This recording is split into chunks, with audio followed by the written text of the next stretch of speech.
लगभग 50 कानून महिलाओं को दिए गए हैं, लेकिन एक भी कानून जो है पुरुषों को नहीं दिया गया है।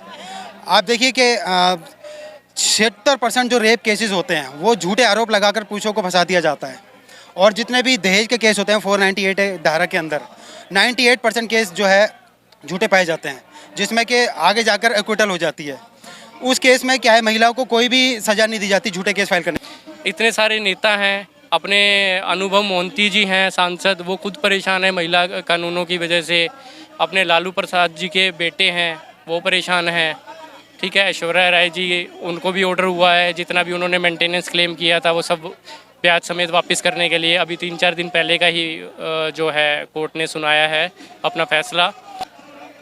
हर बहू आजकल कोशिश करती है अपने ससुराल वालों को किसी न किसी तरह की अपनी नाजायज़ डिमांड को पूरा करने के लिए कानून का गलत प्रयोग करती है। तो आज ये पुरुष आयोग की ज़रूरत बहुत ज़्यादा है, जिसके लिए हमारी प्राइवेट संस्थाएं सामने आई हैं, पर कोई भी सरकारी संस्था इसके लिए काम नहीं करती। तो इसके लिए हम पड़ताड़ित हैं और हमें बहुत ज़्यादा ज़रूरत है पुरुष आयोग की।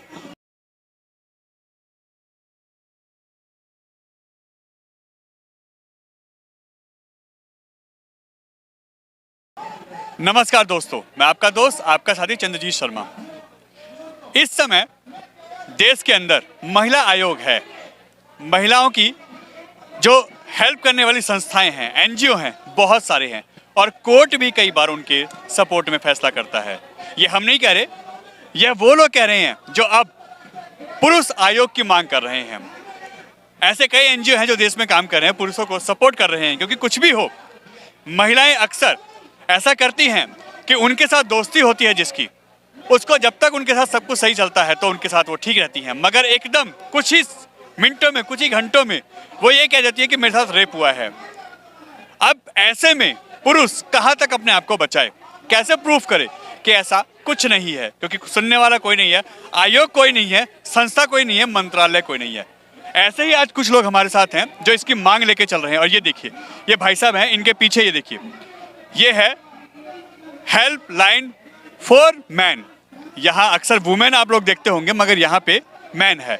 और कारण यही है कि लोग अब मांग करने लगे हैं कि हमें भी सुरक्षा चाहिए और हमारा भी आयोग हो।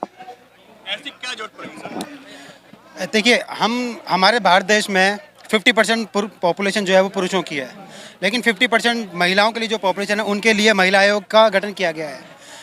उसी तर्ज पर हम पुरुष आयोग की डिमांड करते हैं, जिससे कि हम पुरुषों के भी कुछ इश्यूज़ होते हैं उनको भी सुनवाई हो सके। अब देखिए, हमारे कानून में लगभग 50 कानून महिलाओं को दिए गए हैं, लेकिन एक भी कानून जो है पुरुषों को नहीं दिया गया है। आप देखिए कि 76% जो रेप केसेस होते हैं वो झूठे आरोप लगाकर पुरुषों को फंसा दिया जाता है, और जितने भी दहेज के केस होते हैं 498 धारा के अंदर 98% केस जो है झूठे पाए जाते हैं, जिसमें कि आगे जाकर एक्विटल हो जाती है। उस केस में क्या है, महिलाओं को कोई भी सज़ा नहीं दी जाती झूठे केस फाइल करने के लिए, उनको सिर्फ एक 500 रुपये का जुर्माना लगा दिया जाता है। और जहां दूसरी तरफ देखा जाए तो पुरुष की नौकरी चली जाती है, उसका समाज बर्बाद हो जाता है, उसका घर बर्बाद हो जाता है, उसके माँ बाप की मृत्यु हो जाती है, उसकी नौकरी चली जाती है, उसका पूरा जीवन बर्बाद हो जाता है, उसको पूरा समाज जो है उसका बहिष्कार कर देता है। एक आदमी की पूरी ज़िंदगी तबाह हो जाती है। तो आदमी को न्याय कहाँ मिल रहा है? न्याय तभी मिलेगा जब उसकी भी सुनवाई करने के लिए कोई गवर्नमेंट एंटिटी, कोई गवर्नमेंट ऑर्गेनाइजेशन या कोई सरकारी संस्थान होगा। इसीलिए कि महिला आयोग की तर्ज पर है, इसीलिए हम पुरुष आयोग की डिमांड करते हैं, जहाँ पे पुरुषों को भी समान कानूनों को दिया जाएगा, और जहाँ पर एक आदमी को भी पूरा अधिकार होगा कि वो भी एक गलत औरत के, गलत बीवी के लिए FIR दर्ज करा सके, उसके ऊपर आरोप लगाकर, और उसको भी कानून के तहत सज़ा दिला सके। आपको लगता है कि महिला आयोग की तरह पुरुष आयोग भी जरूरी हो गया? जनाब, ये बहुत ज़्यादा ज़रूरी है, क्योंकि हर दूसरा परिवार इस चीज़ से प्रताड़ित है, और हर बहू आजकल कोशिश करती है अपने ससुराल वालों को किसी न किसी तरह की अपनी नाजायज़ डिमांड को पूरा करने के लिए कानून का गलत प्रयोग करती है। तो आज ये पुरुष आयोग की ज़रूरत बहुत ज़्यादा है, जिसके लिए हमारी प्राइवेट संस्थाएं सामने आई हैं, पर कोई भी सरकारी संस्था इसके लिए काम नहीं करती। तो इसके लिए हम पड़ताड़ित हैं और हमें बहुत ज़्यादा ज़रूरत है पुरुष आयोग की। आप एडवोकेट भी हैं सर, आप बताइए कि महिला आयोग की तरह पुरुष आयोग अब जरूरी हो गया, ये लगता है? बिल्कुल लगता है, महिला आयोग की तरह पुरुष आयोग भी होना चाहिए। सुप्रीम कोर्ट भी अपनी कई वर्डिक्ट के अंदर ये कह चुका है कि 498 महिला आतंकवाद, लीगल टेररिज्म की वर्ड यूज़ कर चुका है अपने कई वर्डिक्ट्स के अंदर। तो जब सुप्रीम कोर्ट कह रहा है इतनी बड़ी बात, तो फिर क्यों ना हो। और ठीक है, पुरुष आयोग से दिक्कत भी क्या है, जैसे महिला आयोग है वैसे ही पुरुष आयोग होगा, काम तो फिर भी कानून के हिसाब से ही होना है। सिर्फ पुरुष आयोग होने से एक प्लेटफॉर्म मिल जाएगा कि अपनी शिकायत दर्ज उनकी आसानी से हो जाया करेगी।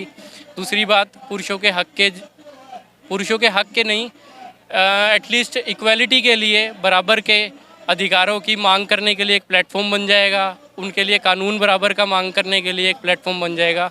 और कुछ नहीं है, सिर्फ पुरुष आयोग इसलिए बहुत ज़रूरी है आज की डेट में।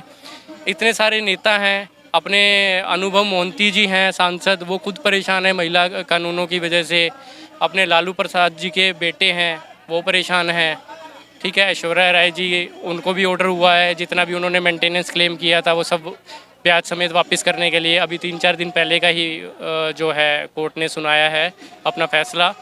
तो कहीं ना कहीं उसका महिला कानूनों का मिसयूज़ किया है, तभी तो ये ऑर्डर दिया है ना कोर्ट ने। ऐसा अक्सर होता है कि कुछ ना हो तो महिला ये कहती है कि मुझे दहेज के लिए प्रताड़ित यहाँ किया जा रहा है, कुछ ना हो तो अपने उसी फैमिली पे जहाँ वो दुल्हन बन के आई है, उस परिवार का हिस्सा बनी है, वो ये कह देती है कि मुझे यहाँ ससुर ने छेड़ा, मुझे देवर ने छेड़ा, मेरे साथ ऐसा हो रहा है। ये मानते कहीं ना कहीं काफ़ी हद तक बढ़ गया। हाँ, 2014 में Arnesh Kumar versus state of Bihar की जजमेंट आई थी, जिसके बाद इन जो 498 के केसेस में अरेस्ट होना बंद हो गया था, तो क्योंकि उसमें 7 साल से कम की सज़ा थी। उसके बाद जो महिलाओं ने उनको अरेस्ट कराने के लिए छेड़छाड़, रेप टाइप के जो केसेस हैं वो लगाने शुरू कर दिए, रेप टाइप के, ताकि उनका अरेस्ट हो, उनका हरासमेंट हो। एक बार अरेस्ट हो जाएगा, इज्जत चली गई, मान सम्मान चला गया, उसके बाद 3 महीने बाद 6 महीने बाद बेल भी हो जाएगी, लेकिन 3 महीने 6 महीने उसके कभी वापस नहीं आएंगे। उसके बाद जब महिला फंसने लग जाती है, जब गवाही की बारी आती है, तो कोर्ट भी कहती है कि अपना समझौता कर लो। अरे समझौता क्यों कर लो? अगर उसके साथ रेप हुआ है तो उसको न्याय दो, और अगर उसके साथ रेप नहीं हुआ है तो उस आदमी को न्याय दो जिसके ऊपर झूठे आरोप लगे हैं, जो जेल रह के आया है बिना कुछ करे, बिना किसी ऑफेंस को। और सुप्रीम कोर्ट और हमारा भारतीय कानून भी 1000 बार ये कहता है कि 100 अपराधी छूट जाएं, लेकिन किसी निर्दोष को सज़ा नहीं होनी चाहिए। तो वो निर्दोष को 3 महीने की सज़ा हो तो गई, वो जेल में क्यों रहा? अगर वो निर्दोष है, उसको सज़ा हो गई, तो उसका कंपनसेशन कौन देगा? इससे कई बार लोग हरासमेंट झेलते हुए कई बार सुसाइड कर लेते हैं, और अक्सर ऐसा होता है, पुरुष ज़्यादा करते हैं ऐसी चीज़ों में। ऐसे को आप कैसे? सर, NCRB का डेटा है, उसमें लगभग 36,000 महिलाओं ने 2022 के अंदर सुसाइड किया था, और 1,20,000 पुरुषों ने सुसाइड किया था, जो कि आंकड़ा महिलाओं के मुकाबले 3 गुना है। तो कुछ ना कुछ तो गलत हो रहा है ना, तो सरकार को इस तरफ ध्यान देना चाहिए, उसके सुधार के लिए पुरुष आयोग बनाना चाहिए। अब आप महिला आयोग बात करती है ब्रेस्ट कैंसर की, प्रोस्टेट कैंसर भी तो होता है, उसके बारे में कोई बात नहीं करता।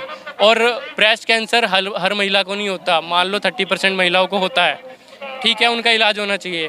प्रोस्टेट कैंसर 90% पुरुषों को होता है एक एज के बाद, 60 के बाद। 90% की बात कर रहा हूँ मैं, 90% पुरुषों को प्रोस्टेट कैंसर की बीमारी होती है, उसकी वजह से मरते हैं। उसके बारे में कोई बात नहीं करता, उसके इलाज के बारे में कोई शोध नहीं है, उसके डॉक्टर्स भी कम हैं। तो पुरुष आयोग होगा तो सिर्फ यही नहीं कि महिला कानूनों का दुरुपयोग या कानून चाहिए, और भी तो पुरुषों को वेलफेयर चाहिए, उसके बारे में कौन बात करेगा? यानी एक सपोर्ट मिलेगा, अपनी बात कहने का एक प्लेटफॉर्म मिलेगा। हाँ, अपनी बात रखने का प्लेटफॉर्म मिलेगा। और पुरुषों की जो समस्याएं होती है, घरेलू हिंसा, उसमें वुमेन्स के लिए बना दिया protection of women from domestic violence act 2005।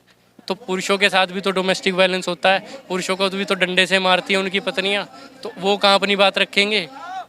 उनके लिए भी तो कोई प्लेटफॉर्म होना चाहिए, उनके लिए भी तो कोई डोमेस्टिक वायलेंस एक्ट होना चाहिए।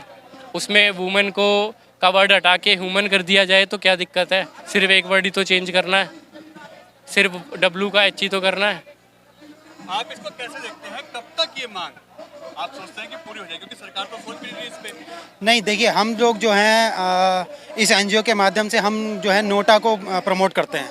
आने वाले 24 के चुनावों में हम मोदी जी के सामने एक चुनौती बन के उभरेंगे, क्योंकि हम लोग 15% और मोदी जी खुद कहते हैं कि एक वोट बहुत कीमती है। अगर मोदी जी ने अगर हमारी बात नहीं सुनी, अगर पुरुष आयोग का गठन नहीं किया, तो देखिएगा आने वाले 24 के चुनावों में हम अपनी नोटा की ताकत को दिखाएंगे, और इस देश का इस नुकसान का खामियाजा इस देश की पूरी सारी जनता को भुगतना पड़ेगा। आपका सीधा सीधा कहना है कि अब पुरुष आयोग होना चाहिए, बिल्कुल होना पुरुषों चाहिए। को भी सपोर्ट मिलना चाहिए। बिल्कुल मिलना चाहिए। जब 50-50 की बात होती है तो महिला के हमारे बराबर पुरुष भी तो हो। हमारे संविधान में भी कहा गया है कि आर्टिकल 14 और आर्टिकल 21 में कहा गया है कि इस देश की जनसंख्या को बिना किसी लिंग, स्थान और जाति के आधार पर सबको समान अवसर दिए जाएंगे और किसी के साथ कोई पक्षपातपूर्ण व्यवहार नहीं किया जाएगा। लेकिन आज खुलेआम हमारे न्यायालयों में देखिए, खुलेआम जो न्यायाधीश जो हैं पुरुषों के साथ अन्याय कर रहे हैं। इस आर्टिकल 14 और आर्टिकल 21 को एकदम दरकिनार रख दिया जाता है।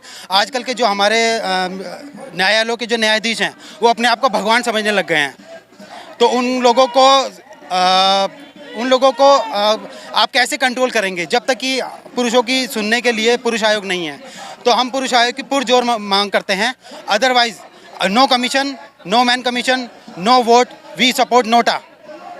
तो आप देखिए, यह लोग पुरुष आयोग की मांग कर रहे हैं और कहीं ना कहीं ये इनकी मांग जायज़ भी है, क्योंकि अक्सर हम देखते हैं कि कुछ भी होता है, महिलाएं कुछ भी आरोप लगा देती हैं और पुरुष उसको प्रूफ करते करते कई बार सुसाइड तक कर लेता है। जब बात बराबरी की होती है कि महिलाओं को आरक्षण बराबर का चाहिए, तो बराबर का इंसाफ भी तो चाहिए, पुरुषों को भी इंसाफ मिले, पुरुषों का भी एक आयोग हो। यही मांग लेके ये लोग जंतर मंतर पर आज हैं। और अगर इनकी मांग पूरी होती है तो कई ऐसे लोग जो प्रताड़ित हैं, जो महिला कानून से दुखी हैं, जो इस घेरे में लपेटे में आ जाते हैं, करते कुछ नहीं है मगर भुगतते बहुत कुछ है, उनको भी शायद इंसाफ मिल सके। N Bharat TV, Jantar Mantar.